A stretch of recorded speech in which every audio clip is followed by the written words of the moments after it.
Good morning and welcome to the SCRD Committee of the Whole meeting for Thursday, June the 13th, 2024.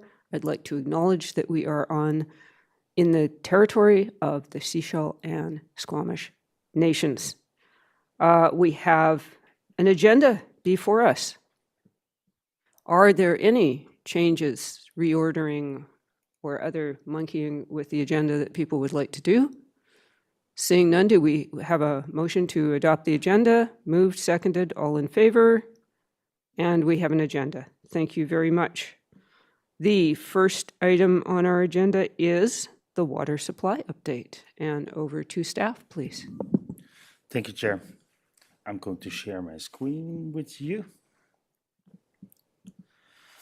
So today is the water supply update for June 12th. It's not July yet. Sorry for that. I started with some pictures there. Oh, I'm not sharing my screen. That's helpful. Let me fix that. Share screen.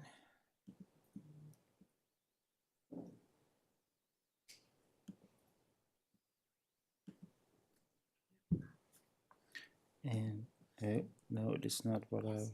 No, it is not. My apologies for that.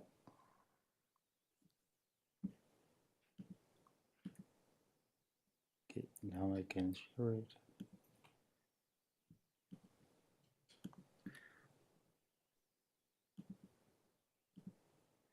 No.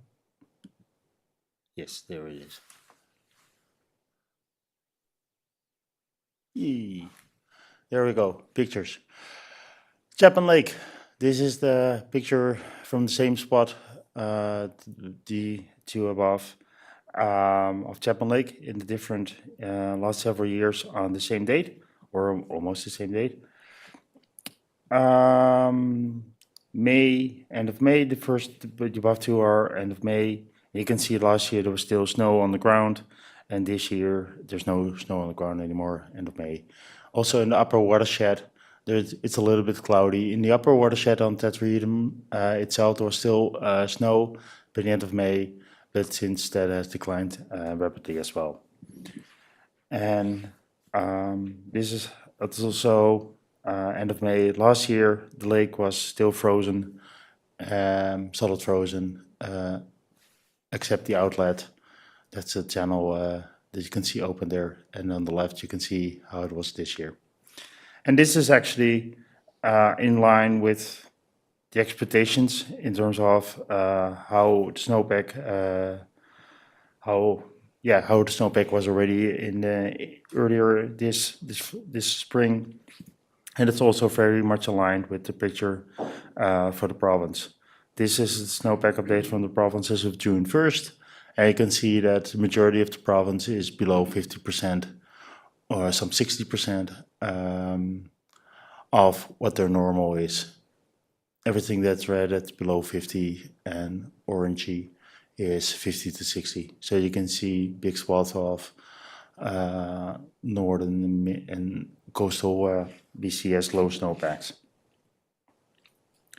which, of course, in a lot of areas results in issues in terms of increased risk of wildfires, etc. I think for us, it's primarily that we are losing our primary spring water supply sooner than later.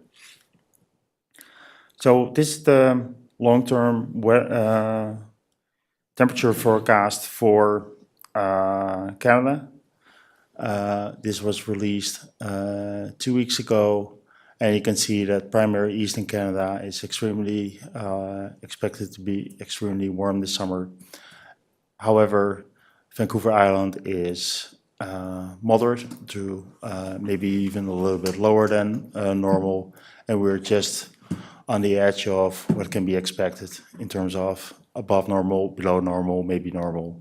But it's definitely we're not in the risk zone for an extreme warm weather, which of course is helpful because it's reducing evaporation in the watershed. It's reducing demand by the community, but ultimately our water supply is still especially in summer, a rain-driven system. So we really need the rain to continue to fall over the summer every now and then, and that's hard to predict 3 months ahead. So all systems are still on stage 1 as of May 1st. As I indicate, local temperatures have been moderate over the last several weeks, and which is really limiting the evaporation and the demand in the community. There's a little bit of rain. We had some rain, and there's still a little bit more also in the forecast for the upcoming days, which is always helpful. So Chapman Lake level is dropping. It's still overflowing the dam, but it's dropping rapidly. And based on what we can see right now is that most likely we will have to call stage 2 in upcoming weeks because the water will stop overflowing the dam, and the watershed contributions are also really reducing at the moment. There are no concerns yet for any of the other water systems. So if we have to call stage 2, Chester Road, Church Road, and Craig Creek will be turned on. And last time I indicated that there were some outstanding questions in terms of continued support from the nation for an application to the province for continued use of the siphons. I'm happy to receive that. We've received that support, so we're now in the process of preparing the applications to so that if we have to use the siphons into October, we can do so. And I foresee no problems with the province approving those permits. We're still in ongoing negotiations and the discussions with the nation on optimization of the EFN, and we need an agreement in place with the nation prior to us submitting an application to the province, because they will not consider an application even without such arrangements in place with the nation. So the nation, as well as staff, are fully aware of the times of the essence here to get something in place for this year, because an optimization, reduced EFN would not. There's no option to reduce the EFN after August 1st, August 15th because of fish migration. Maybe a little bit later, but that really. Oh, I think I'm. Yeah, I think we all know. Yeah. I think we all crashed. I'm not back yet, but.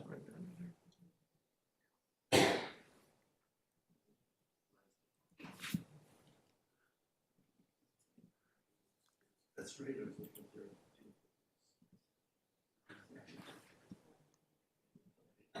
Okay.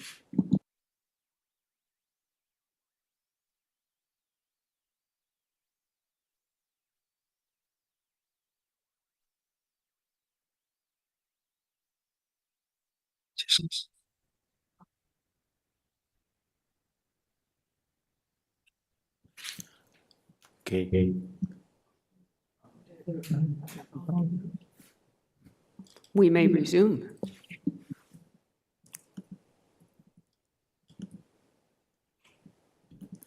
I needed to leave audio. Sorry. So we're still working with the nation on the EFN. If not for this year, then for next year or the year after, because yeah, that's what we're after. And even for next year, we need to get working now to even have our plans in place and approved by the province for us to do anything next year in terms of reduced EFN. So that's work that's required anyway. Let's see if it works. In terms of communications, we're continuing our Get Ready for the Summer campaign. And the good news is we almost have, as of yesterday afternoon, 1,000 subscriptions to our monthly water use update. Yesterday afternoon, we were at 999.99. So I hope by today it's 100. It's 1,000. And I think that's incredible, given that this was initiated several years ago as a stopgap measure until we had the volumetric billing in place, and we're still growing. We're currently, this is so almost 1,000 out of the 6,000, 6,500 connections. So it's a good percentage of people that are now getting these letters. And we are seeing more and more subscriptions coming in also from, or requests for subscriptions from District Sea Shield members, which is good. And our rainwater harvesting rebate program is almost entirely out. I think we have funds for one rebate left for somebody that want to capture the rain for next year. Leak resolution, as indicated, also at last meeting, is a big priority for staff this summer, especially with all the meters installed within the sea shield area. So every 2 months, everybody that has a substantial leak will receive a letter from us. If it's a moderate leak, if it's a smaller leak, or it's a big leak, but the really small ones, we leave them for now. So we send these leak notifications letters, then we provide support to any residents, and we ask them to look at the website for more information on how to identify and find your leak and fix it. If it continues to be unresolved, we can send shut-off notices. And if a leak continues to be unresolved, we can shut off somebody's water. So we also now have an established process with our contractor that is installing meters within Sea Shield. So any major leaks that are identified within Sea Shield during the installation are immediately reported to us. Last several weeks, we sent 7 shut-off notices. 6 are resolved, 1 is still outstanding, including 2 within the Sea Shield, and one of those shut-off notices were also sent to a large commercial operator on the coast. Combined,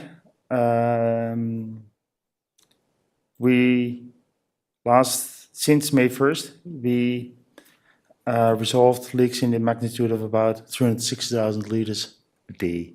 So which is about 2.4% of the use last weekend when it was warmer weather. So during cooler days, of course, it's a higher percentage. So 6 leaks resolved, and some smaller ones as well is almost 2.5% of the use over the weekend when it was above 20 degrees. So great results. Thanks for everybody's collaboration. And but I have to say, it's taking a lot of staff time. Resolving one of those leaks, one of those 7, usually takes about 1 or 2, usually about 2 days for staff in total to resolve 1 leak. It's just going a lot of back and forth. Some are more, some are less, but it's a lot of work. But it's worth it, that's definitely. More short notices will be sent in upcoming weeks to other major leaks, and there's a new batch of leak letters to everybody that has a leak will be sent out early July based on the late June meter readings. And as always, more information is available on scrd.ca/water updates. And I'm happy to answer any questions you might have. Thank you very much. And I'd just like to give a shout out to the water updates. I was visiting a neighbor who is, because he's farm, he's on volumetric billing metered rates, and he was unhappy about his bill, and we got talking about it, and I said, well, how much water do you use in a day in the winter? And he said 700 liters. And I said, that's a lot of water. You're one person. And he said, oh, is that a lot of water? So we compared notes, and then he called the SCRD, and then he went looking for a leak, and sure enough, he had a big leak on his property. So, and it worked, and now he's happy because he said it's going to pay back. It cost him some money to fix the leak, but he said because he's on the metered rate, it's going to pay him back in about 3 years, which is good news. So, Director White. Yeah, I'll start with some questions about EFN. I'm encouraged to hear that we are, I mean, just with pending the negotiations with the nation, we're ready to go with a quick application for this year, an application for this year. And I do think we probably need some board attention to this to make sure it's prioritized at the province politically.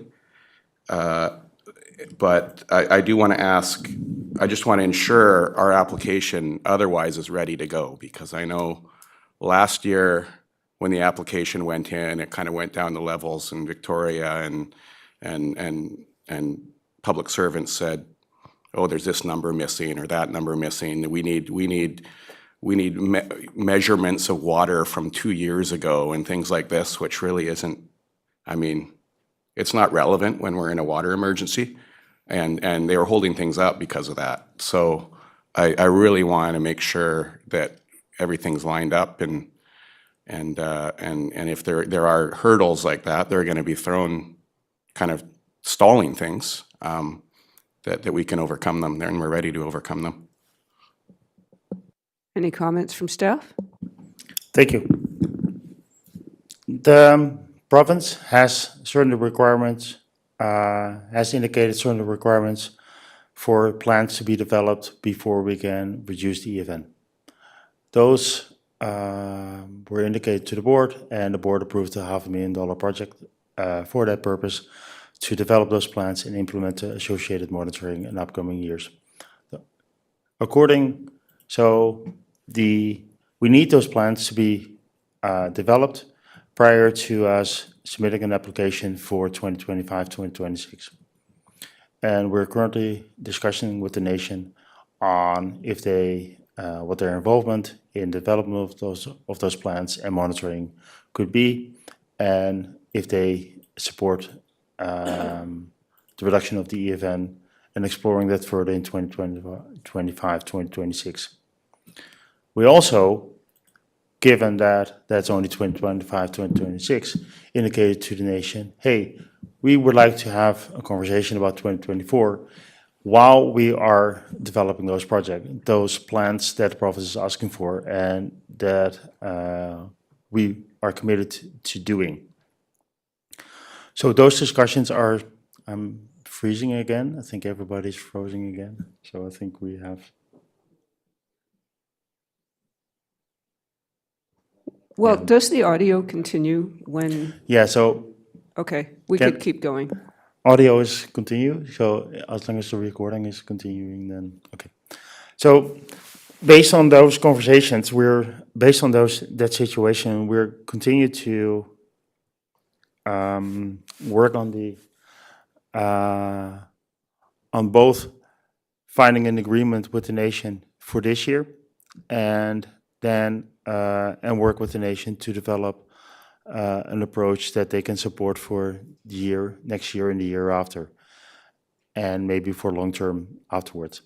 The province is ready.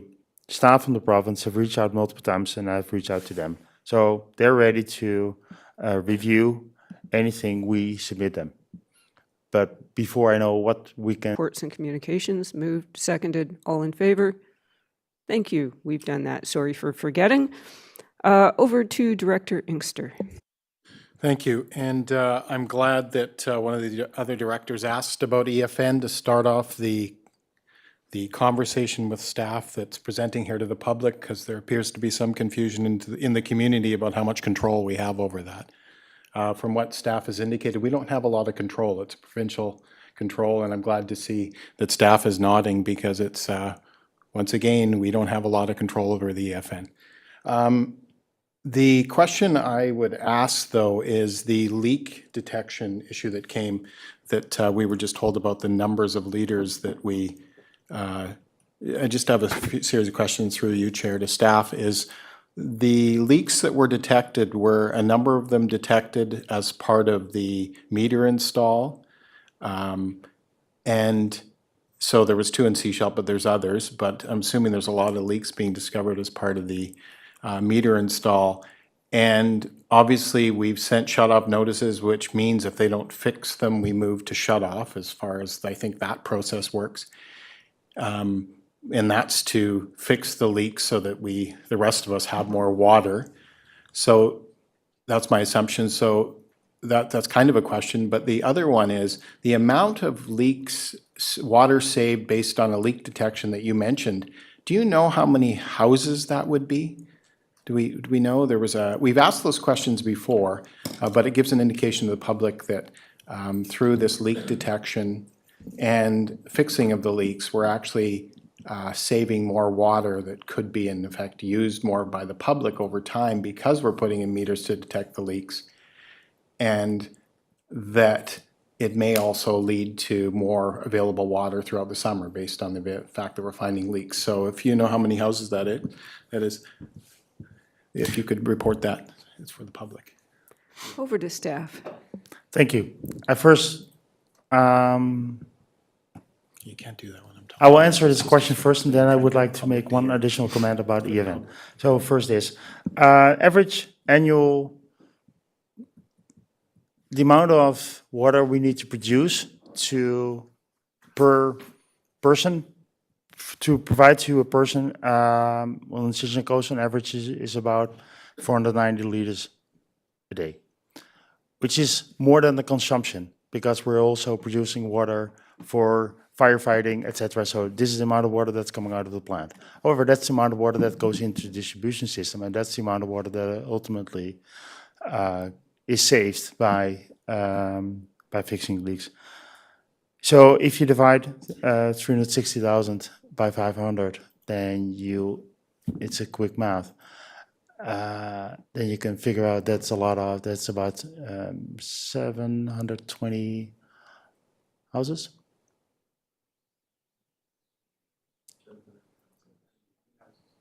Great. That's- I'm that's, not going to check your math. That is a huge 725 or 730, whatever. That's a huge amount of extra houses that there would not be now, and that we have water for just by saving these leaks. And the process in place with our contractor in terms of installation is we're only setting shut-off notices to the extreme large ones. So we have a higher threshold than we use in the other systems. But if they put in the meter and they turn on the water and they see the meter just immediately starts spinning, and it's about a certain threshold, they connect with us, and we action it right away. And the others will be processed, but they will just receive a regular shut-off notice, informing them about leak and requesting them to be solved. In terms of EFN, if we would reduce the EFN in June, July, with 40 liters a second, and August for 20 liters a second, which is something that previously we were recommended to seek by our consultants, we would save about 8 days of water in stage 3. We would delay the calling of stage 4 with about 3 days, 8 days. Given where we are right now, it's already mid-June. Even if we would reach an agreement with the nation shortly, apply for an application and get it approved, we might already be in mid-July before we actually can implement something. And by the way, then we still most likely will need to hire a contractor to support us with monitoring, etc., etc. So if given the timeline for mid-July, maybe we can delay the calling of stage 2 with 2 or 3 days. That's about what the benefit of a reduced EFN for this year would still mean. It's still a couple of days, but it's not. There are other savings to be made. I think that could result in a similar amount of days, like resolving some of those bigger leaks within the system. Thank you. So it's not to say that we're not pursuing it, but it's more to compare it that in total event reduction would give us about 8 days. So before we have everything in place for this year, it might be 2, 3, maybe 4 days, and that's about it. I think we're out again. Are we offline? I think we are.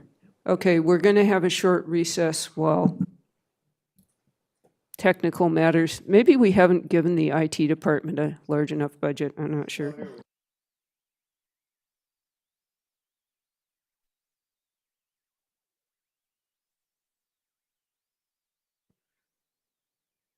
Okay, well, we seem to be back again. So in that case, over to Director Gavious.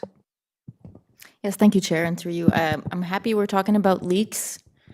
This is something that we can do right now, this summer, to keep water in our reservoir, in our lakes. So thank you to everybody who's fixing the leaks, and thank you to staff who's working hard at notifying people. And I'm wondering, question for staff, what is the success rate of sending those letters to residences and businesses that have leaks?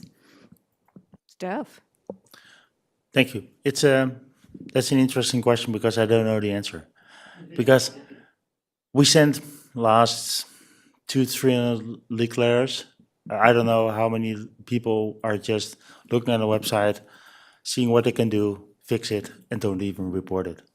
Some of these leaks might be a garden hose that is just dripping away in the back, and they turn it off, maybe even without notifying us and whatever. So, but there are also people that are upset, they're angry at us, and they don't believe it.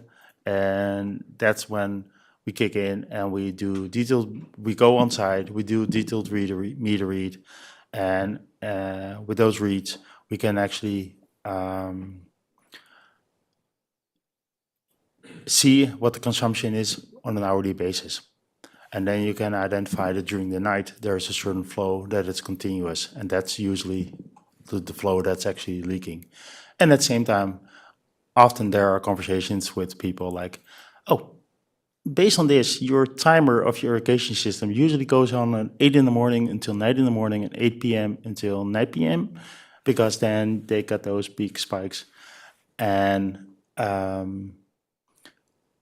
or they have it running 24/7, or they use water for fountains. They use drinking water to feed in fountains, and the fountain is going into overflow, and so there's we have conversations where there's an ongoing need for water to continue to run outdoor features.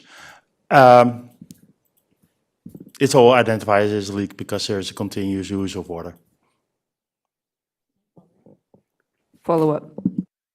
Thank you for that answer. And just to follow up, do we hear back from folks who have challenges fixing their leaks, or like, do we know what the challenges are, why some folks are not fixing their leaks, even if they want to? Great question. Yeah, we hear back. Number one concern, I don't know where it is. Number two concern, it costs money to find it and to fix it, especially when it's underneath your concrete driveway. And there are sometimes we can. It's usually there are means to figure out where the leak can be. But sometimes it's a leaking toilet or whatever, it's easier. But if it's underneath the driveway, it's hard for us, it's hard for anybody to identify where it is other than just start digging and or replacing the entire line, which is sometimes what is the most cost-effective way of doing it. Just put a new line in next to the driveway and go from and just leave the old line where it is. But in any way, there is usually money involved, and there are stopgap measures that can be put in place, like running a line for the summer on the surface and burying it this fall. So at least you have something in place for the summer and you resolve your leak, but still there is work to be done. Thank you. Director Lee. Thank you, Chair. I was just kind of curious about that 1,000 people that are getting reports. Is that 1,000 of Chapman, or is that 1,000 of Sunshine Coast? And it seems like 1,000 out of, let's say, 20,000 isn't very many. I think it's 1,000 We out got of, plans if to it's make it Chapman, it's more. 1,000 out of 10,000, but over to staff. It's 1,000 properties, and we don't have 20,000 properties on the coast. We have 6,500 connections on all our systems. So it's based on systems. So people within Egmont, they can also register. It's not only the Japan system. But I have to say, of course, there's a lot of meters still to be installed. And so the number of 6,500 is going up to 11,000 when we have sea shelter installed. So that's and then you come 11,000 times 2 is the amount of people that are actually on our system. Follow-up, Director Lee? No, thank you, Chair. That's a good clarification. So it's 1/6 already, which is pretty good. Congratulations. That is excellent. And so I'm just going to jump in for a minute. About EFN measurements, obviously we measure flow at the dam, and we measure flow at the intake. Do we look at the flow anywhere between the dam and the intake?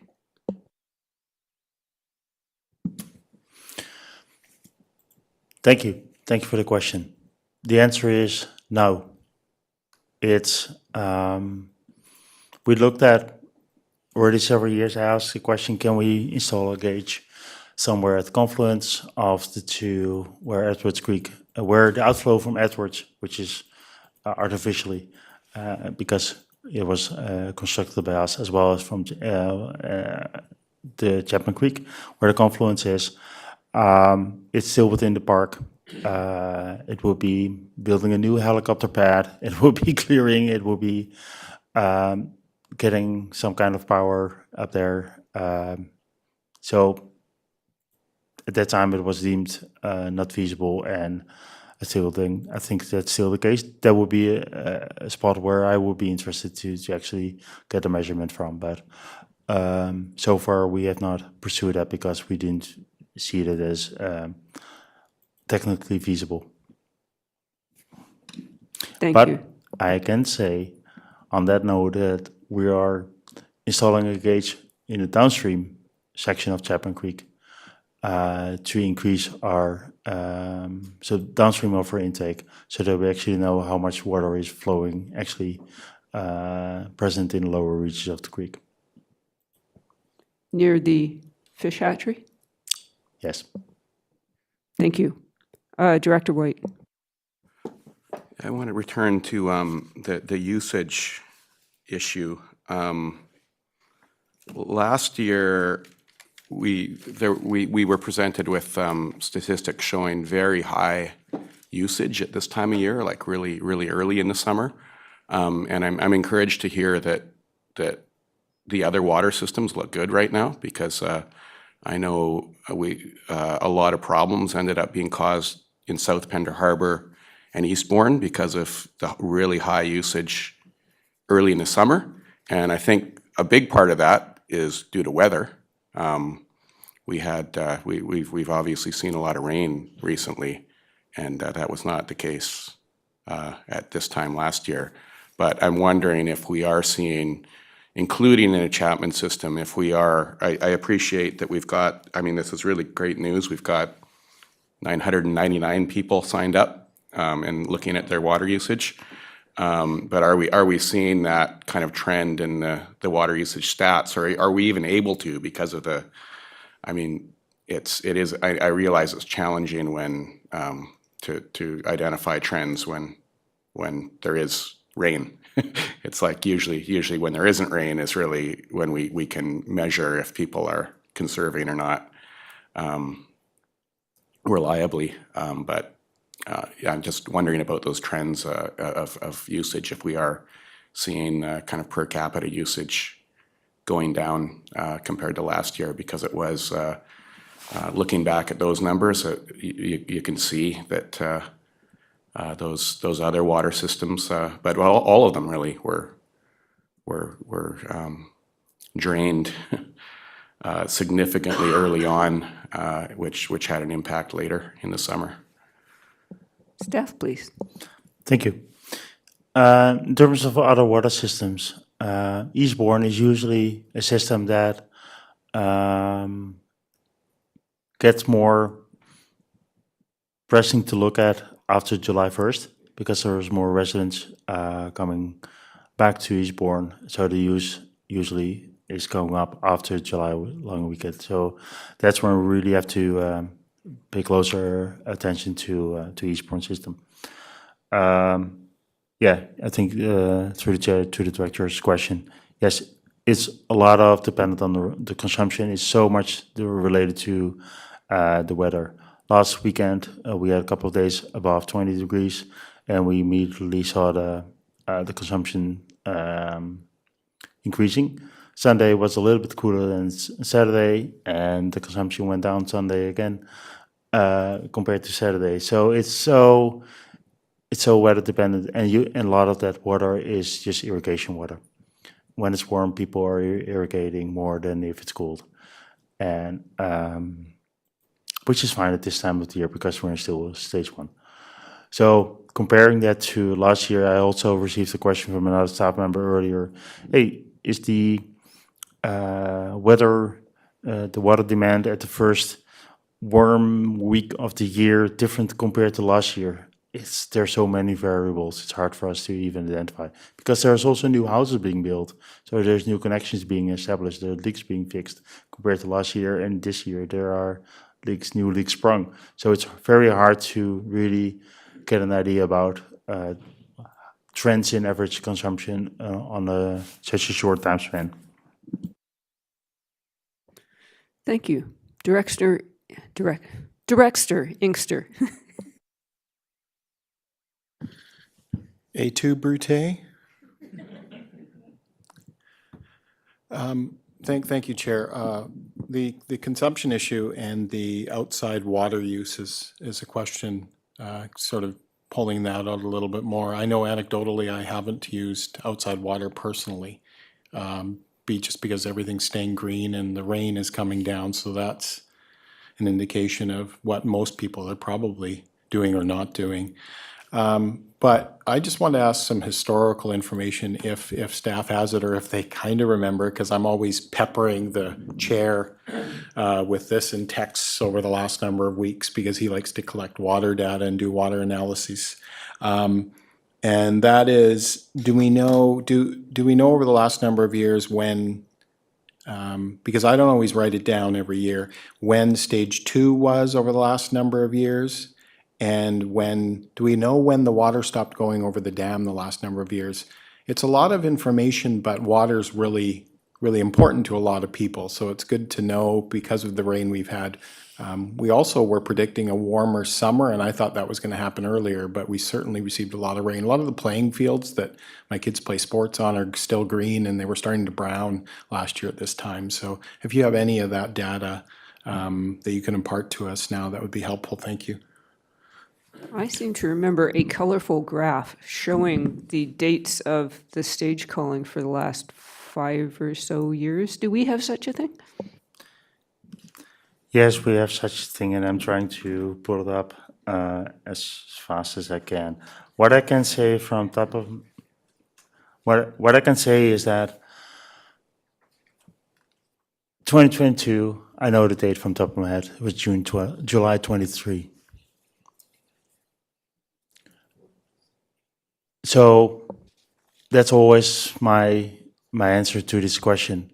July 23, and we all know we went to stage 2 at that time, and we all know how the drought went that year in terms of where we ended up later in the fall. So from that perspective, I never celebrate too early. I understand, but that chart is actually a very handy visual tool, so perhaps staff could send it around to the directors and make sure it's posted on the website so that people have it available. So thank you. I'm not seeing any further hands up at the moment, and we have more of agenda. So if that's it, I am going to move to the next item on our agenda, which is the implications of extending exemption to stage 4 water conservation regulations for commercial food growing farms. And it is once again over to water staff. Thank you.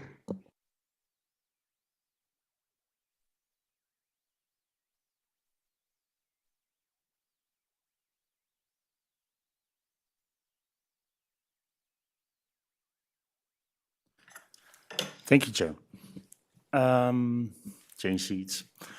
We're here today to present to you a report on the consumption, the water use by farmers in 2023 as requested by the board. The board asked for information on what was the actual consumption of the farms that are on a meter rate and are classified as Class 9 by the BC Assessment Act. And that we consider to be a farm eligible for an exemption during stage 4. So we only analyzed the water data from those farms as far as we have them during stage 4 from last year, and we did some additional analysis to that. Further, the board direction was only to provide that information, and we provided some contextual information around it as well for your consideration. And staff are we're here to answer any questions you might have. Thank you. Thank you. I think Director Inkster has a residual hand up. He does. So, Director Gabius. Yeah, thank you, Chair, and thank you to staff for this report that was commissioned by the board. But it's not so much a question as an observation, is that the exemption that is hoped for is not for all Class 9 farms, but rather for commercial food growing farms. And I know we do not have the tools right now to make that distinction, but I think it's important to point it out. And I understand that staff did their best with the information that is available, but that is one point I wanted to make. Okay. Not seeing any comments from staff okay. That's exactly one of the concerns is that we cannot make the distinction. There's no way for staff to identify food-growing farms from not food-growing farms. And there's a lot of farms that have multiple uses on it. So the only way, that's why the bylaw is written as it is it's farms that are Class 9. And if a farm is Class 9 and has a Class 9 status, regardless if they have also auxiliary uses or if their farm use is maybe one of the auxiliary use or the primary use of the property, there's no way for us to do anything with that. So from that perspective, if the board is considering an extended exemption, it would need to be aligned with our bylaw in terms of definition. Thank you. And I'm going to point out that this is at root a provincial problem because they define agriculture as an economic activity. They don't define it by its outcome, what people are growing, and that makes it very difficult for us. Director Bax. Yeah, I'm wondering what the number of farms we're talking about, according to the math that I could figure out through the consumption rates, that we're looking at 36 farms that are grouped into this exemption rule, and I'm interested to see that when they extrapolate the increase in farms, which some people have said, oh, well, if we give them water, then we're going to encourage more farming, and as if it was a bad thing. And I see our food security issue as a more important part of this question. We need to be able to try to create through this policy that we encourage our food security. So I'm really hoping that there's some way that we can separate the flower growers from the potato growers. It would be really to everyone's advantage to know that we're supplying water, not giving it, selling it. We're actually selling the transmission of water to people that are going to produce food for our community. I think it's important that we look into that and support our food growing farms. Thank you. I didn't hear a question there. So I'm gonna take a turn at this one. There, for a lot of reasons, the farming sector on the coast has shrunk dramatically over the course of the last few decades, and it is not growing because of the astronomical cost of property and the small parcel sizes. The SCRD is sort of an agricultural unicorn. By provincial standards, our farms are tiny. The average farm size in BC is 132 hectares. On Vancouver Island, the average farm size is 17 hectares. And in my area, most of the farms are 2 to 4 hectares, and even less than that is being actually farmed. It simply isn't possible to irrigate more than a very small farm using a standard residential water connection. It's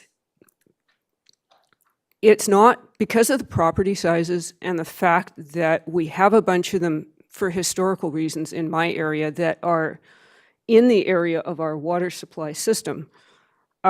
It's just not practical for every property to drill a well. If the properties were much larger, then the economics would be there, but also the better chances of finding water under the property, because it's a bit of a crapshoot when you drill a well as to whether you're actually going to hit water. So I think we need to find a way to supply some amount of water to farms that are already in our water supply system. And another confounding factor right now is, even for those who want to drill a well, there's like a 4 or 5 year waiting period to get water license from the province. It's very difficult right now. So another thing that concerns me a lot is that our policy singles out farms to charge the metered rate. We have all kinds of businesses operating on rural properties, and they are not on metered billing because we don't have business licenses. We have no way of identifying them. So we are only singling out one class of property because we can identify it through the British Columbia system.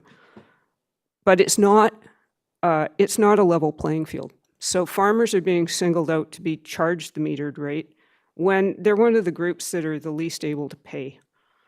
I just got a press release from Island and Coastal Economic Trust about the Salish Sea Regenerative Farm Society's initiative that they have just funded to bolster food security across the Sunshine Coast. And they said, because only 3% of food consumed on the Sunshine Coast is produced locally, increasing food production has an immediate impact on food security and the local economy. And so it is important to improve our food growing capabilities on the Sunshine Coast. And as is outlined in this report, we are missing a whole lot of data. We haven't got the full rollout of water meters yet. So many of the food-producing farms are in fact in Elphinstone and in West Sechelt, and we don't have the data on West Sechelt yet. We don't know a lot about how water is being used on various properties. We don't have a clear way to differentiate between food-growing farms and other agricultural activities such as tree farming. And we haven't even thought of looking yet at people who are growing food in their backyard, like me. I'm growing a vegetable garden. And that's important too. And we actually don't know how much people grow themselves in terms of our food consumption on the Sunshine Coast. But there's quite a few of my residents who are growing food, not just because they want the healthy, lovely food that you get, but because they're trying to make ends meet. And it's a cost-effective way to try to squeeze your budget. And then another piece of this whole puzzle that we're trying to go forward with is, as a board, we have not yet grappled with the question of how much water is enough. Because we have one policy piece that was set in place a number of years ago that says that we want to never go past stage 2. And is that really where we're going? Like, how much water is enough? How much do we feel that we need to supply into the future, and for what? We really haven't grappled with this. We have a lot of policy pieces that we need to put in place. We have a lot of data that we need to gather. And in the meantime, we need to support the farms that we've got. There aren't very many of them. They're really important to the community. So I am in full support of Director Gabius's motion to extend the current stage 4 exemptions until 2028, or until we develop and adopt better and fairer policy tools. We're not putting this in place permanently. And all of these policy things that we're doing are going to have to be re-examined as we go too. As we learn more, as climate changes, we're going to have to be flexible to adapt. But I feel that we need to support the farms now and work towards better, fairer tools that we can use to conserve water, but also promote food security on the coast. And the next person up, I believe, is Director Toth. Thank you, Chair. Just something I wanted to flag for directors, and that I'm looking at tables 1 and 2, and they're talking about daily usage during stage 4. But if we're talking about providing an exemption to farms for during stage 4, this data should be probably the stage 3 usage data, because I would think that would be most comparable for farms that are continuing operations during stage 4. My apologies for not flagging this sooner, but I'm wondering if staff have an idea on what the consumption numbers during stage 3 for farms look like, because with some of the data that I've got, it looks to me like 12 farms are using about 100,000 liters a day in stage 3. So it's still not a significant amount of water, but it is quite significant from the tables that we're looking at. So just seeking some clarity there. Thank you. Right. Over to staff. Thank you. Thank you. If you look at page 6 of the report, we did an analysis of some scenarios, and the July data last year, in July, most of July, we were in stage 3. So if you look at the 40 farms in July data, you got a sense of the consumption of what the farm use was during stage 3, which is significantly more than the August when we actually went to stage 4, and September when stage 4 was ready. So you can see the trend there. So it's not exactly the answer, the information you're looking for, but this might give the directors an indication of the magnitude of water use during earlier stages. And I would like to, if I may, Chair, provide two further comments on your earlier remarks. We are aware of farms that are paying less for their water now under a metered rate than under flat rate because of their low water use. Those are food producing farms. So there are exceptions to the rule. It's not automatically that metered rate you pay more. Depends. Second one is there is no formal policy for stage 2 that we're not able to exceed stage 2. It's something that was discussed in 2018. And it was discussed at the board, and but it was never set in policy. So there's no policy document, there's no formal direction provided to the board that we will never, it's more, became a practice. Thank you. Thank you. And as an example of how complicated all these things are, farm usage is going to vary a lot. I suspect that in July and August, more irrigation is needed, but in September, as many of the crops have been harvested, your usage goes down anyway. So late season droughts are maybe not as impactful on agriculture as early season droughts are. Director Gabius. Thank you, Chair. I first want to put the portion of the motion that was referred to this meeting. I would like to put it back on the floor for debate. I'm not sure if I need to read it out. Yes? Okay. Whereas a 2-year, 2023 and 2024, exemption from stage 4 restrictions for commercial food growing farms was granted in 2023 in order to offer temporary relief while a more permanent solution for commercial farm water use was developed, and whereas a more permanent solution has yet to be developed, therefore be it resolved that the current stage 4 exemptions for commercial food growing farms be extended to 2028 or until agricultural water and land use policies are developed and adopted. That's moved. Do I have a seconder? That is seconded. Thank you. Oh, and Director Gabius would like to speak to her motion. Yeah, so obviously I'm in support as I move this motion. I do think that we as a board need to take the long view on this. Do we want to have small scale commercial food growing farms on the coast? I think to me that's what it comes down to, because that's the farmers are telling us these restrictions are hurting us to the point where it could push us out of business.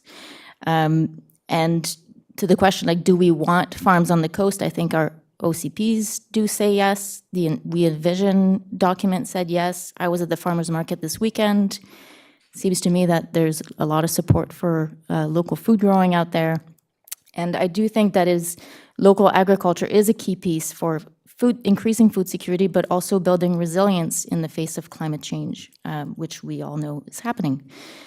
And I think the farmers are asking for equity. They are asking to be put on the same level as other businesses that use water indoors, like breweries, cideries, etc.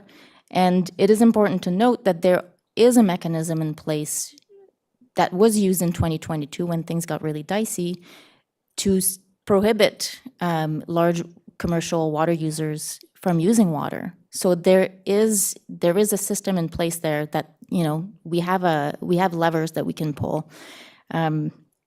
So yeah, like, I think we need to look at the big picture. And if we do want to have farms in the future, I mean, I do not see the agricultural sector growing so much in the next decade. I think, yeah, the price of land is a little prohibitive for that. But the farms that we have here are small, they're human scale, they're good employers, and they provide our community, like the produce that is grown is for this community. It does not, as far as I know, it does not get exported. So this, I think we need to support the food growers that we have, and I really appreciated Director McMahon's comments. We need to support the one that we have here. They are incredible stewards of the land and of the water, and we need to encourage more in the future too, but especially support the ones that we have now so we can keep them. Thanks. Yes, and I'm going to further note as in the report that staff will be developing a budget proposal for the development of a policy on agricultural water use. And that's the piece that we need before we can start looking at this broader picture. I don't see any further hands up. Oh, Director Lee, you got in under the wire. I was looking for a little clarification. Right now, we have a stage 4 exemption for 2024. The proposal is to extend that from now until 2028. I was wondering what the urgency would be to do so right now, because we could easily do it in 2025 again. So a little clarification on that for me, please. Well, I can actually give you some clarification on that. Farms have to plan ahead. If you don't know that you're going to have enough water to run your business next year, then because farms are starting to plan already by fall for the next year's crops. And so we have to provide some degree of security of expectation for the users of the water system. But I see Director Jim Rosenboom's hand up is up as well. Thank you. Thank you, Chair. It wasn't related to this particular question from the director. The question is more that it's our understanding the current bylaw states that commercial farms are temporarily exempted from stage 4 conservation regulations for food crops in the year 2023-2024. So food growing farms, I think, would be in the bylaw as growing food. So I think we're aligned there. However, in terms of enforcement of it, it's very challenging because we don't know exactly which class of line farms are continuing to grow food, and we're not able to check that on a yearly basis. I appreciate that. Director White. I don't get a vote in this because my taxpayers don't pay for it, but I just wanted, I wanted to ask the question, just philosophically, what will there continue to be an incentive for farms to pursue getting their own water, like wells? I mean, I really appreciate that quite a number have done that, and it is a real hassle waiting for a water license from the province, and I think that might be a situation where, I mean, I'm very frustrated with the province on one hand being on side and telling us we have a water emergency and drought emergency and calling weekly meetings about this, but on the other side, just piling on the red tape when it comes to solutions like this. So I feel like broadly we can continue to try to help getting them to speed up their processes. That's something that all local governments should try to do. But yeah, in that role and concern, if we were to do this, would this reduce the incentive and just good logic for farms to pursue their own water sources of non-potable water? It's a good question. I'm not sure if staff can tackle that. I have some opinions, but... Well, it's a question for the board.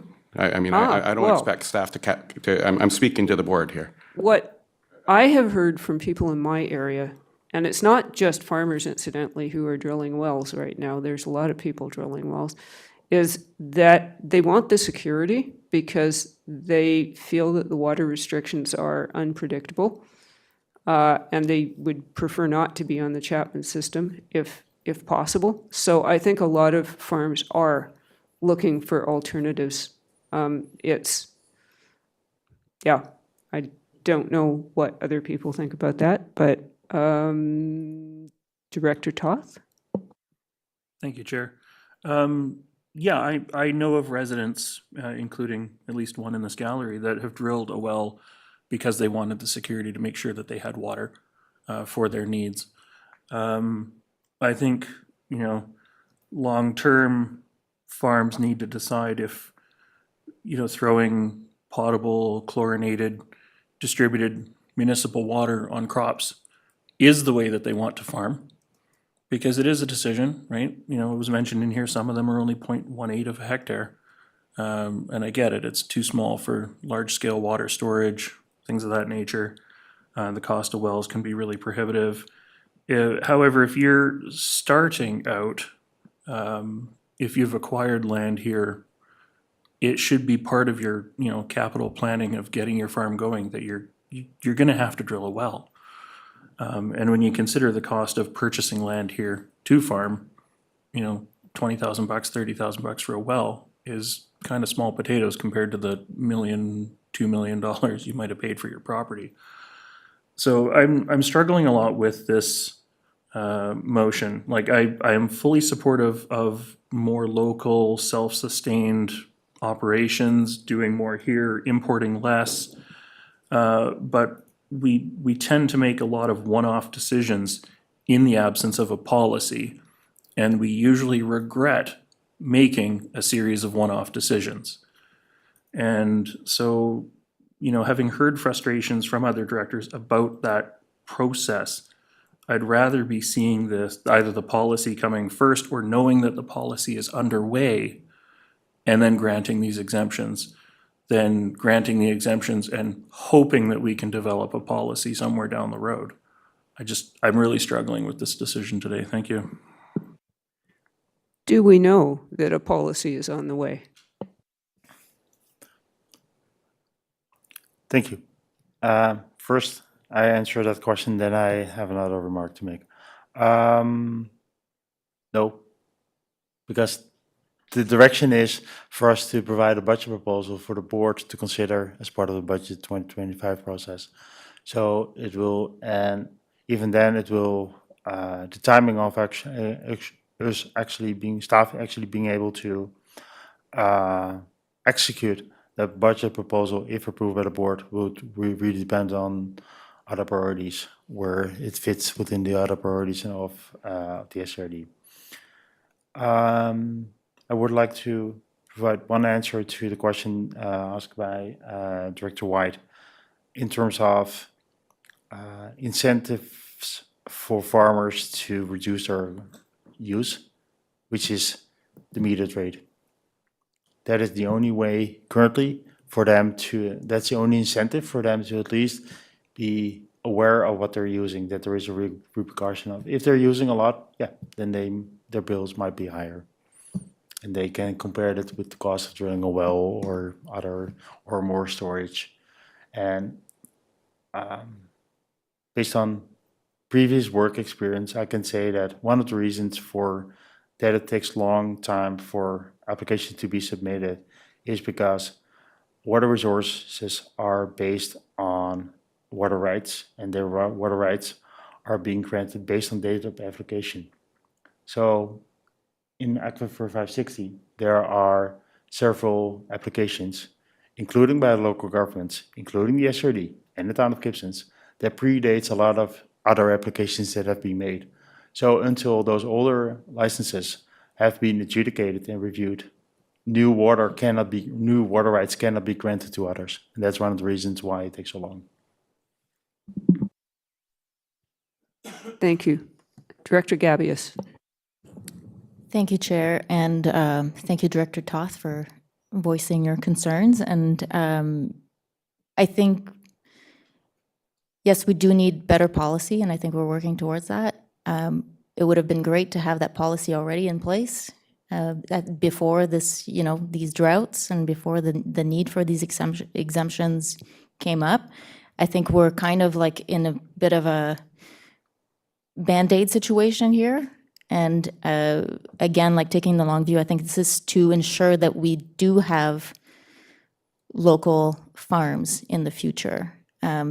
This, you know, I do understand the concerns, and I think we'd all rather be making these decisions in a more structured way and not so much one-off like this. But so yeah, thank you for that, and I do recognize those concerns. And just to reiterate what Jim Rosenboom was saying, yeah, to answer Director White's question, they are built volumetrically, so like any other resident, that is the incentive to conserve more, to drill a well if it's possible. But the nature of the farms here on the coast, they are quite small. Drilling a well is very expensive, takes time. I think most farms do have cisterns somewhere on their property, but the properties are so small that they cannot, the volume of water that they need is too great for simply like rainwater catchment. So it is I think the volumetric billing is a great incentive to get off, especially for farms with the volume that they need and the profits that they make. Like profit margins are not crazy high for farming. So I think that's a good enough incentive to find alternative sources. And unfortunately, we don't, like in a lot of very agricultural places, they do have separate lines for non-potable waters. That would be wonderful to have, but we simply don't have the demand here or, the funds to do that. So thank you. Yes, as a follow-up on that, I might note that farms even have difficulty sharing water. Like if one farm drills a well and they want to supply their neighbor, because they are a business, they're considered, if they supply water to anyone else and they become a water purveyor, and then they have to meet all the same regulatory requirements that we do as a water purveyor, which of course nobody in their right mind is going to even think about doing. And that, is another barrier that the province has set up, where they are always looking at big scale stuff and they don't think about the realities of small and rural communities and the challenges that we face. I always have to say that. Director Inkster. Thank you, Chair. It's good to have these conversations about local farms every once in a while at this table because of obviously our control over water and I guess other issues connected to farms, maybe zoning. It has been said that if there was a catastrophe or we could not get food from the Lower Mainland, that we have about 3 to 5 days of available food to our population up here. And obviously, in our growing months, farms contribute to the available food. Consequently, based on those concerns and fears, and that could happen, let's be honest, with what's happened in other communities with forest fires and flooding, there's been catastrophes that have happened in other communities. Based on those concerns and the fact that we need, once again, like forest fires, to be prepared, I have to always fall and land on the side of farming. Thanks. Director Bax. Yes, coming in on the side of farming, yes. I think this extension is, as Director Gabias said, is a bit of a Band-Aid solution, but it's also a necessary one to give the farmers a sense of security. Now, we're talking about 3 dozen people, 3 dozen properties. And I think that given that size, it would be quite an easy thing for the board through staff to notify them as to the implications of the decisions that we're making and to recommend strongly that they get in the queue for a water license for drilling on their property, if that is something that's feasible to them. This particular motion will give them security up to the period of time that we've set forward, and that will allow them to sit in the queue while they await their water license. And I think they should be encouraged and aided as much as we possibly can to take that route, to get themselves off of the Chapman system. And I think that the time for that to happen is now. And besides that, I think I am in support of this motion. Thank you. I see 2 residual hands. Oh, Director Lee sneaking in under the wire again. Thank you, Chair. Sorry. I'm really struggling with this as along the lines of Director Toth as well. I would thinking, and as part of your earlier answer to my question, why now, which I thought was a very good answer. In 2026, we could easily have usage-based billing, at least, what would I say, understood as to what it might look like, even though we might not have it by then, but at least we would understand it. We should have, we hopefully will have new sources of water. And if we do choose to do so, we could have a new policy on agricultural use, which I think makes 2026 kind of a key year. If the proposal was to extend this to 2026, I would be much more in favor of it, because we would be making decisions based on our term in office, which I think is important. And it is an exception that we need to live with, because it is an exception. So that's my comments on this. Thank you. Thank you. Director White.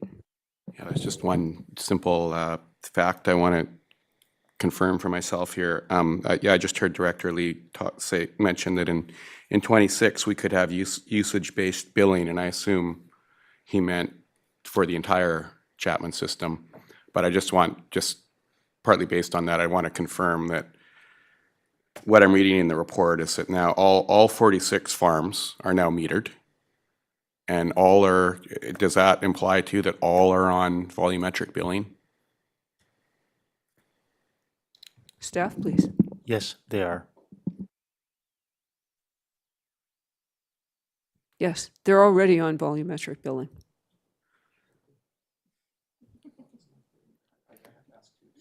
Yeah, well. Okay, folks, I'm not seeing any more hands. I could talk about this all day, but I'm sort of biting my tongue because probably not. Oh, yes, Director Bax is away. All right, then I'll throw in the comment that one additional, for irrigation farms do not need treated water, but they do for washing vegetables for market. They're required by health rules to wash their crops with treated water. So there is this came up with Reed Road Farm a few years ago when we were in a state of drought. So I am going to wait for any further questions. This is frustrating. Yeah. Any further information? Aha, finally. Back here. Yeah. Okay. With Director Bax back in his chair, I am going to call the question on the motion that's on the floor. All those in favor? All those opposed? That's interesting. Well, yeah. Thank you very much. We had none opposed. So that brings to a close our discussion on agricultural water. Thank you very much, everyone. And now we are going to move on to the even more exciting Seashell Landfill License of Occupation Replacement.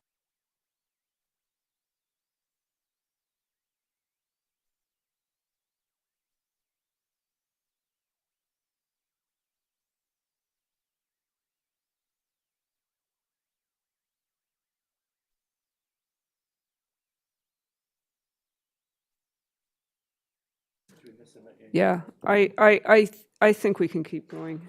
It's fine. So, all right, over to Manager Mark Soul.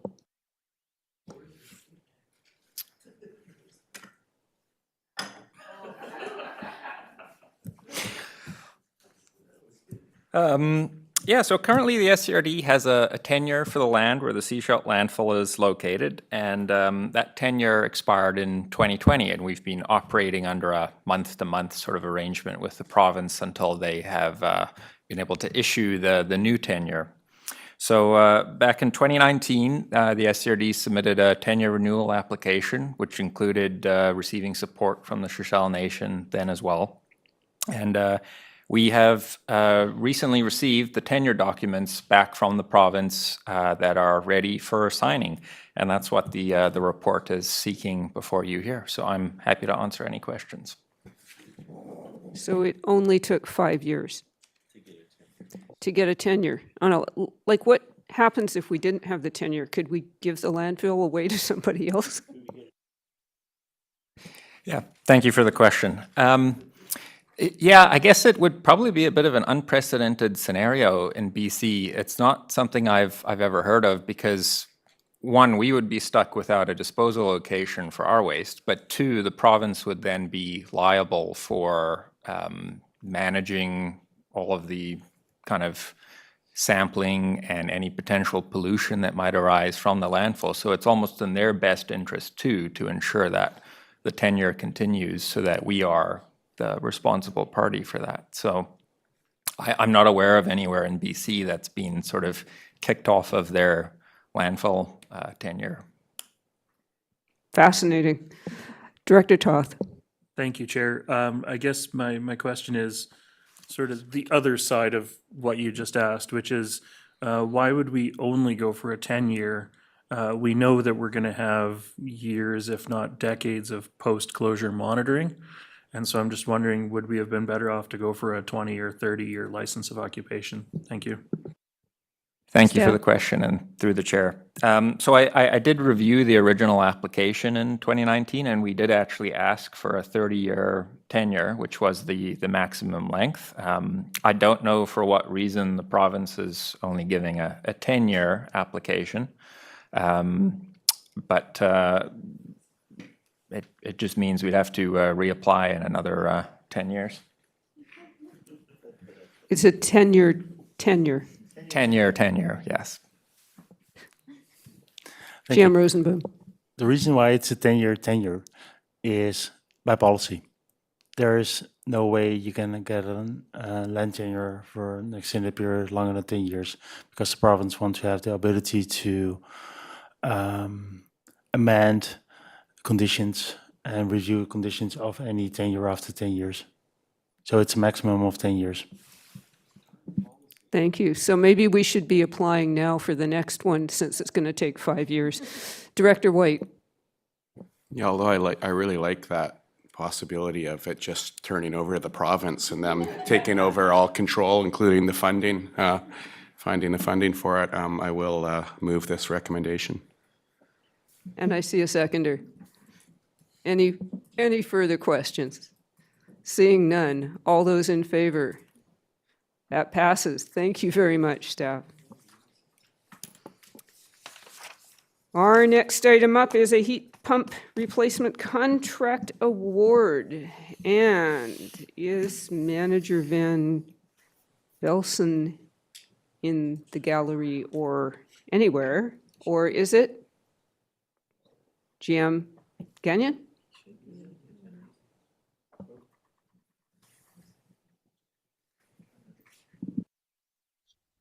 Manager, over to you. Thank you, Chair. 3 of the heat pumps at the Seashell Aquatic Center experienced critical failure, and they require replacement. The heat pumps provide heat recovery heating to the pools and domestic hot water system.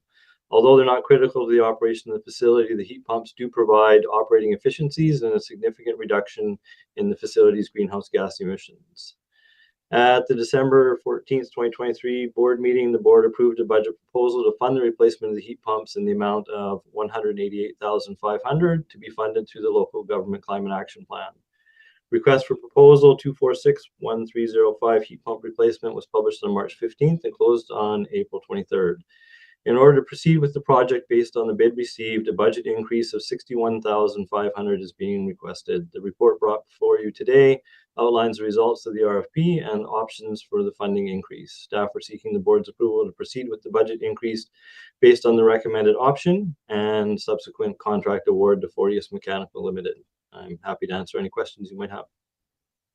Thank you very much. Director Inkster.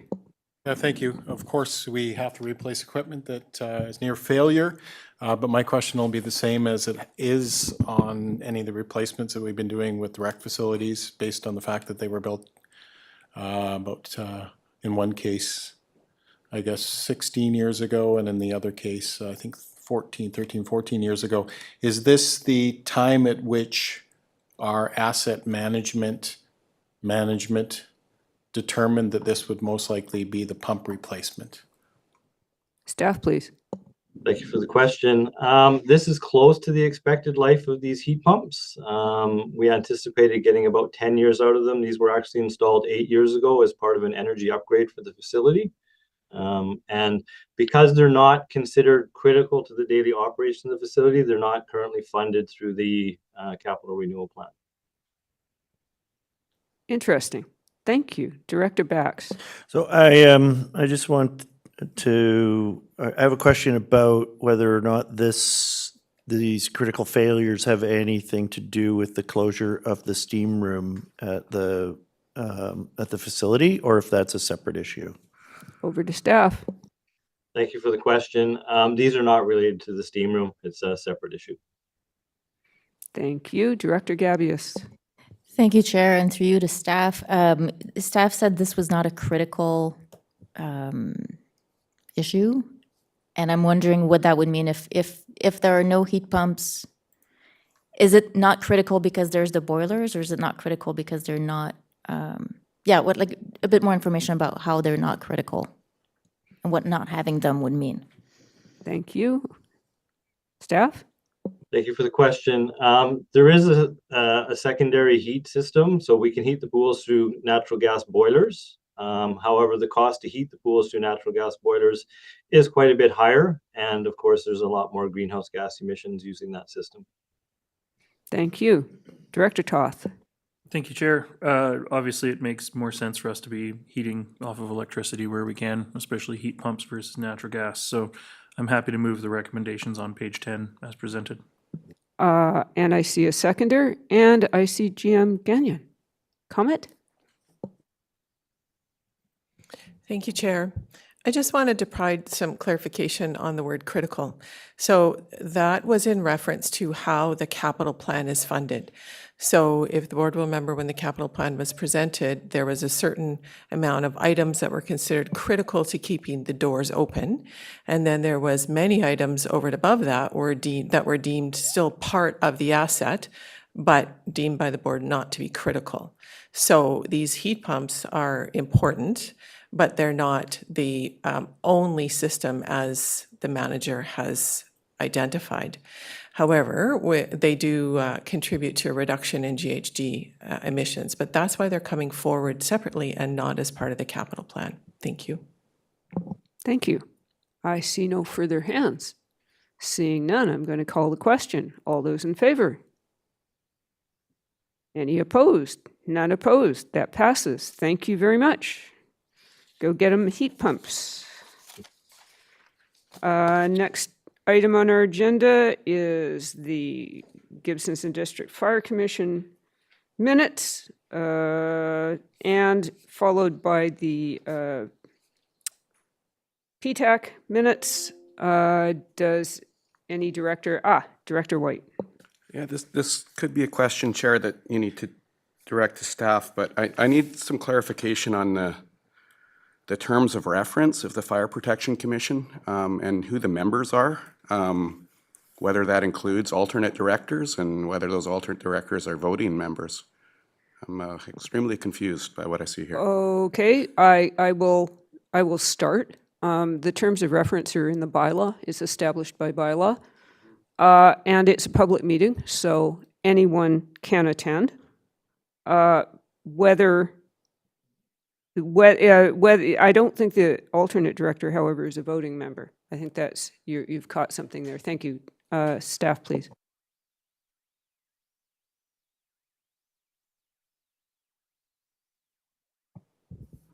Thank you for the question. No, the alternate director's attendance should be recorded under also present, and they would not be entitled to vote at this meeting unless they were there representing the director. Yes, so the voting members are for the town of Gibson's, Area E, Area F. So there's 3 voting members.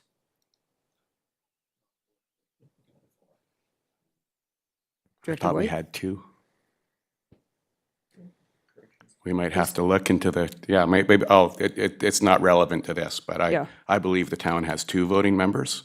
I can, we I can certainly tell you- appoint 2, and I thought that's what the terms of reference used to say.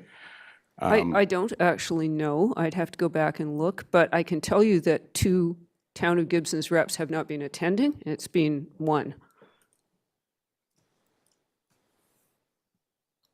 So we can look that up in advance of the next meeting. Yeah, okay, but I guess relevant to these minutes, so. But the minutes do Clearly, need to the be alternate corrected. director should not be here under voting members, and Yes. that, I Yeah. assume that'll be corrected. Yeah, okay. Thank you. Thanks for catching that. Do we have anything on PTAC?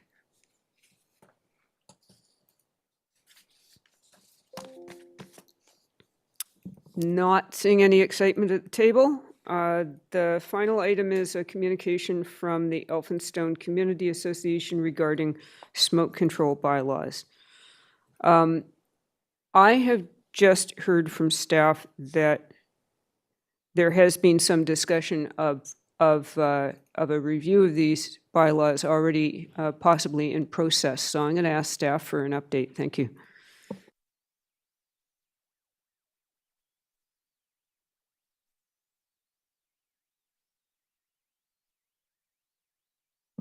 Thank you, Chair. I think that when we talk about the smoke control bylaws, we have an opportunity to take a holistic look at smoke control as a nuisance bylaw and how we might align that better with our fire protection bylaw, which is currently on protective services work plan as well as legislative services work plan for a rewrite and a renewal. And it also might speak to aspects of the Fire Smart program and public safety in general. So I think that when we do bring that bylaw forward for consideration by the board, smoke control will be something that we can also attend to at that time. And just to clarify, there is a service established for Area E smoke control, but no regulatory bylaw has ever been brought forward for consideration. I didn't know that. Very interesting. I will mention that it is frustrating that we have so many different regulations in different areas. So, you can, within a half-hour walk, different regulations. I do see Director White's hand is up. I have He was noticed. questioning me. Yes. Yeah, okay. Just want to state that the town of Gibson strongly supports the community association's position on this. It is a regional issue. We have smoke control bylaws, burning bylaws in the town of Gibson's, and yet sometimes there are fires that or there's burning that's so significant that it affects the neighboring areas, particularly Upper Gibson's, when entire lots are cleared, for example, a few years ago, which was happening days on end in one instance in Gibson's a couple summers ago, and was really affecting, it was affecting people's health. So we agree with the community association that we'd really like to see some movement on this. I'm going to suggest that this might also be an avenue for advocacy, because actually lot clearing is provincial, We can't control it under a local bylaw in the regional district. And there were tons of complaints about that particular incident, so I sympathize. The other thing I will point out is that there are provincial guidelines about noxious emissions. The problem is that there's just not the enforcement from the province on the Sunshine Coast. So it's very difficult when you have an issue with somebody burning excessively or burning toxic things. It's very, very difficult to deal with. So I'm very happy to hear that. Could I request, or do I need to make a motion, or just a request that staff draft a response to the community association? Thank you, Chair. Yes, we will commit to drafting a response to the correspondence. No Thank you motion very is much. necessary. All right, we have reached the end of our regular agenda except for the in-camera portion. I'm going to ask for a motion to go in camera, then we will have public questions, and then we will close the meeting. So, do I see a motion to go in camera under section 91K and M of the Community Charter? Moved, seconded, all in favor?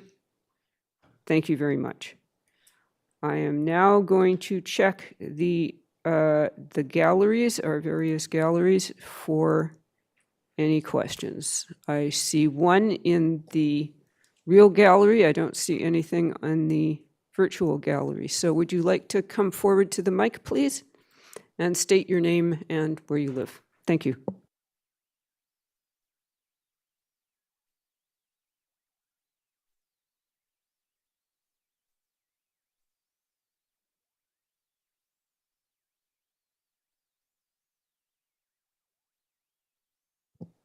Oh, good morning. My name is Warren Allen. I come as an individual, not representing my community association. And I have a question regarding water. And as an aside, before I begin, given that it appeared that the majority of the attendees this morning to this meeting were clearly here over the discussion of water, could I ask that at the discretion of the chair in future, that when such issues come forward, that perhaps asking a question at the end of that agenda item, which at that time would be fresher in the minds of all, perhaps be considered. Thank you. So my question, bear with me. It is a basic tenet and responsibility of local governments to manage our resources for its local residents and electorate. So, instead of continuing business as usual and expecting different results, my question is, how bad does it have to get before local governments begin to become more proactive and temporarily pause entertaining applications of large new development applications until you are able to meet the obligation of providing adequate services, in this case water, to your existing taxpayers in a more responsible and continuing sustainable basis? Are you afraid of offending developers rather than your electorate? Because clearly what is being done presently, continuing business as usual, is essentially what has been done in recent years, and by all impressions, is continuing to be current practice by C. Shelton Gibsons with the blessing and approval of the SCRD isn't working. Will it take a lawsuit or some legal action by a developer when it comes time to turn on the taps and being told, sorry, we don't have water? As a board, why is there a lack of will to look after us first? You might want to think about that when you leave this meeting this morning. As a board looking at taking the long view, I heard that comment just made a few moments ago. Wouldn't that include getting our house in order before entertaining such new developments? I would like to see this discussion item on every SCRD agenda until this crisis is solved, not just being solved or being relegated, with all due respect, to various subcommittees. I might add, councils still have the legal authority to defeat or turn down applications at any time before final reading. And finally, showing up at the 11th hour isn't what could be viewed as good governance or being proactive in managing our resources responsibly. Thank you. If anyone would care to respond to that through the chair. Actually, I'm going to start.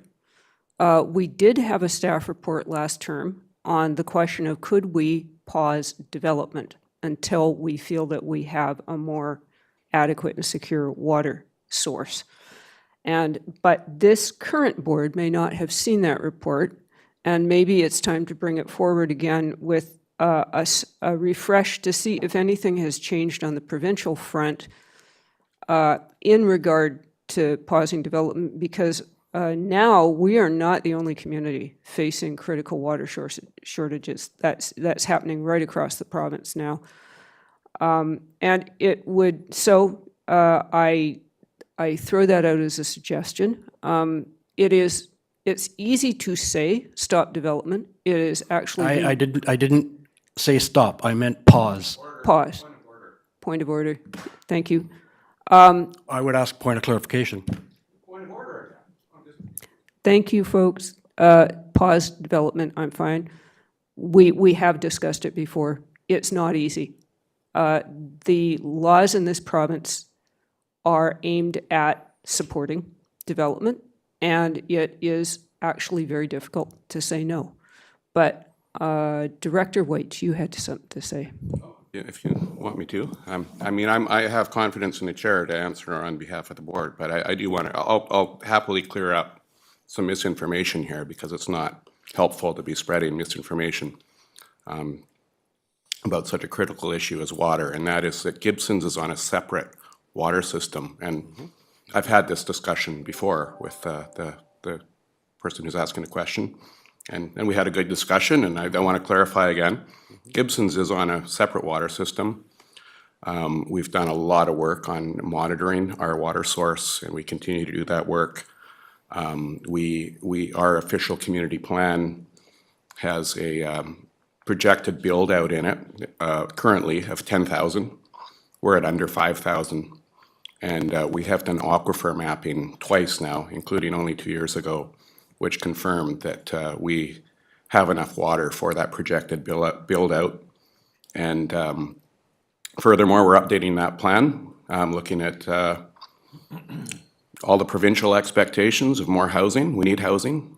And we'll be doing more mapping in the future to make sure that we're doing sustainable development in the town of Gibsons. And it's not connected to the larger SCRD umbrella as suggested. And we're also making sure, we're also doing a lot of work to explore sharing water with the broader Sunshine Coast. Thank you. Absolutely true. Thank you. I'm just going to ask staff if they could look at dusting off that previous report. That would be appreciated. And just taking a look to see if it is still current and pertinent to our situation now. GM Rosenboom? Thank you for the question. If the board would like to receive that report back with an updated, with a cover page with with an assessment, if any updates would be required, we can do so. But the board direction would be provided.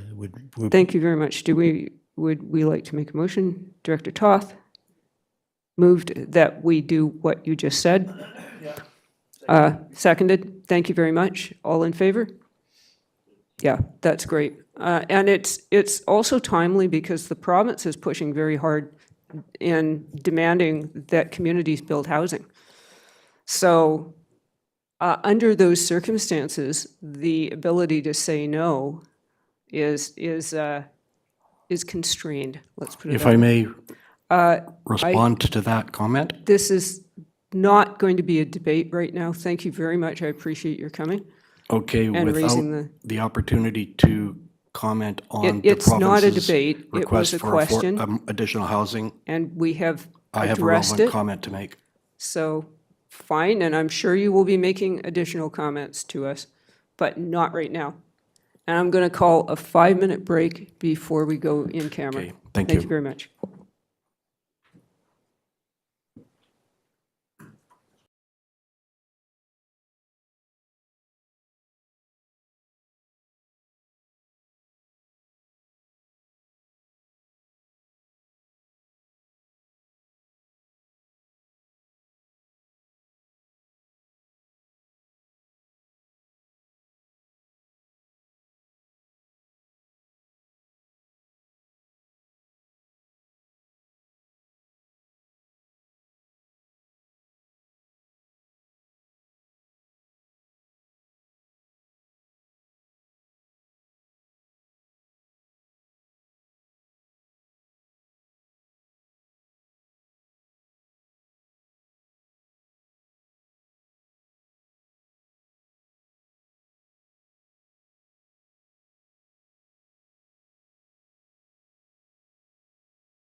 Thank you. This is the conclusion of the Committee of the Whole meeting for Thursday, June 13th, 2024. I'm looking for a motion to adjourn. Moved, seconded, all in favor? We are adjourned. Thank you.